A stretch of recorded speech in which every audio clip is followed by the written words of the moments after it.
pessoal, a gente vai falar agora sobre autismo leve em adultos, né? Muitas vezes sem diagnóstico, pra vocês entenderem um pouquinho, né? Esse é um problema que tem sido muito falado, né, em toda a sociedade, né? E gerou uma série de questionamentos. Só para vocês terem ideia, né, a gente tem critérios diagnósticos hoje muito precisos, né?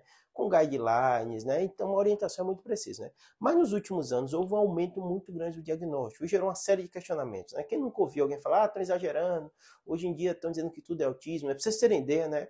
Eram menos de 1.000 casos, de um caso para cada 1.000 pessoas.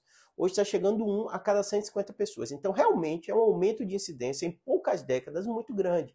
E muita gente questionando por que isso está acontecendo, já que o ser humano é o mesmo, né? Teve grandes modificações e cada vez a gente tem visto mais isso, né? Tem muito questionado sobre a questão de alimentos, poluição, né? Alguns questionam a questão própria dizendo que é exagero, que é por causa da indústria farmacêutica. Tem um monte de questionamentos, né? Mas fato é, as principais teorias, né? E a gente observando, mesmo na neurocirurgia, a gente tem muito mais diagnóstico de tumor do que tinha antes, né? A gente percebe que grande parte desse aumento do número é o nosso conhecimento sobre a doença. Então a gente diagnostica muito mais, porque a gente tem mais ferramentas para fazer esse diagnóstico, tem mais informação. De exemplo para vocês, fora do autismo, para vocês terem ideia, né? Os tumores cerebrais, a incidência aumentou muito, né? Mas melhorou o exame de imagem, a ressonância hoje está cada vez melhor, a tomografia está vendo melhor, as pessoas procuram mais, têm mais acesso, né? Então o fato é que a capacidade de diagnóstico que fez aumentar muito. Mas vamos lá ao tema, como você identificar, até você adulto que está assistindo esse vídeo, se você tem ou não autismo leve, né? Em primeiro lugar, esse é um diagnóstico médico, né? Então isso aqui a gente vai dar informações, né? Esparsas sobre o tema, mas você vai precisar de um diagnóstico médico. Até se você tiver alguma dúvida, se você botar no Google, você vai ter critérios, você pode até fazer o teste você mesmo, e eu vou deixar aqui na descrição também, seguindo os critérios para ver se você preenche, e aí você vai procurar ajuda profissional, né? O mais importante, né, desse paciente, né, em especial quando você é adulto, é todo o histórico dele. E na maioria das vezes você vai perceber durante o seu desenvolvimento, se é você ou algum parente seu, mesmo adulto, né, que você teve algumas dessas dificuldades, né? A maioria das dificuldades, elas, para vocês entenderem, é assim, é como se o cérebro ele funcionasse diferente. E o cérebro funciona diferente normalmente na relação com a interação entre pessoas. Né? Então, o paciente que tem um autismo leve, mesmo na fase adulta, ele tem uma dificuldade de olhar nos olhos das pessoas. E normalmente isso acompanhou durante toda a infância. Os pais notaram e falavam que ele não era muito de encarar, não olhava as pessoas nos olhos, tudo isso. Segundo aspecto muito importante, né? Em especial na fase de infância, né, mas na fase adulta também, né, a pessoa tem uma certa dificuldade de interação com as outras pessoas.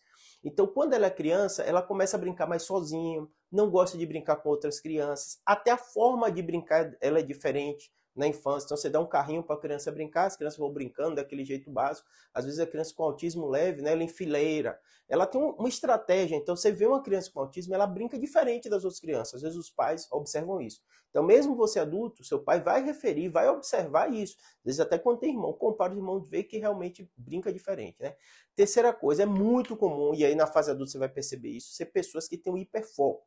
Como assim o hiperfoco, né? Quando você olha todos os desenvolvimentos, o cérebro funciona de forma diferente. Então, não é você dizer, tem um problema. Não, é um jeito diferente de funcionar, que pode gerar alguns prejuízos e algumas habilidades interessantes. O hiperfoco, por exemplo, na fase adulta, isso é muito valorizado, às vezes, no emprego. Por quê? Porque a pessoa consegue focar no tema, aconteça o que acontecer.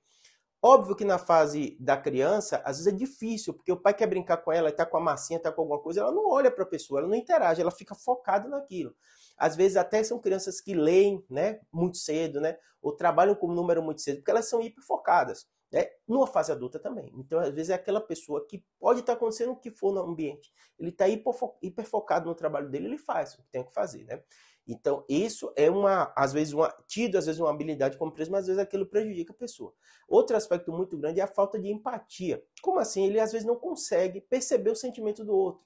Então, às vezes, você adulto, né, no relacionamento, às vezes aquela pessoa que teve muita dificuldade de relacionar com as outras pessoas, ela tinha dificuldade de perceber se aquela pessoa está triste, está feliz. Então, a pessoa tinha aquela sensação de que ele não ligava para ela, mas, na verdade, essa dificuldade do jeito de funcionar no cérebro que prejudica, às vezes, a pessoa num relacionamento com outra pessoa, que quer que a pessoa esteja ali, que a pessoa esteja presente, e às vezes ela não consegue perceber também os sentimentos dos outros, né? Pra vocês terem ideia, tem até trabalho, né, científico, né, com PET, com exame funcional da ressonância, vendo que o jeito da conexão, quando a pessoa vê uma imagem de alguém triste, de alguém alegre, o paciente que tem um autismo, mesmo leve, o cérebro funciona diferente, então ele percebe menos. O cérebro, as conexões, elas fazem com que essa pessoa tenha menos capacidade de perceber isso, né?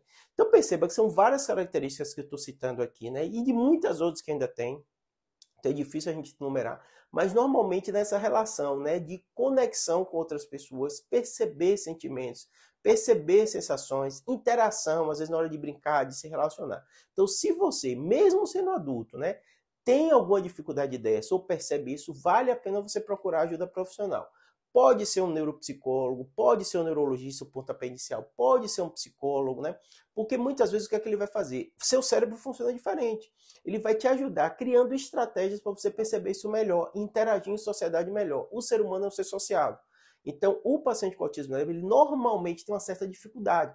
Às vezes pode ser no trabalho, na escola e tal, por essa certa dificuldade que ele tem. Mas é possível criar estratégia para isso, né? Ah, Júlio, sempre vai tomar remédio? Não, mas o médico vai avaliar. Muitas vezes precisam, porque às vezes a pessoa tem uma dificuldade muito grande em algum aspecto, ou esses pacientes, né, que têm transtorno, o autismo, às vezes ele não tem um diagnóstico, aumenta muito a taxa de ansiedade, de depressão, porque ele às vezes se sente desconectado do mundo, desconectado das pessoas, às vezes tem dificuldade no trabalho, dificuldade no relacionamento, e às vezes foi por essa falta de diagnóstico, tá bom? Se você tem algum desses, procura ajuda, conversa direitinho, né? Não é uma coisa de outro mundo hoje, né?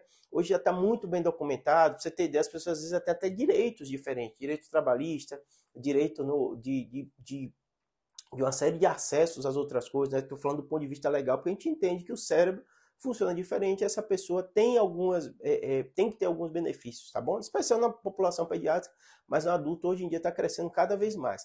Então procura ajuda, não é uma coisa de outro mundo, é muito comum para 150, né? Isso nos Estados Unidos, mas a gente sabe que o Brasil é um dos países que mais tem subnotificação disso, tá bom? Porque a pessoa está funcionando, ela trabalha, ela faz isso e aquilo, então às vezes a família deixa para lá e tem um preconceito muito grande de receber diagnóstico, né? Hoje está melhorando cada vez mais, mas é importante muito essa informação.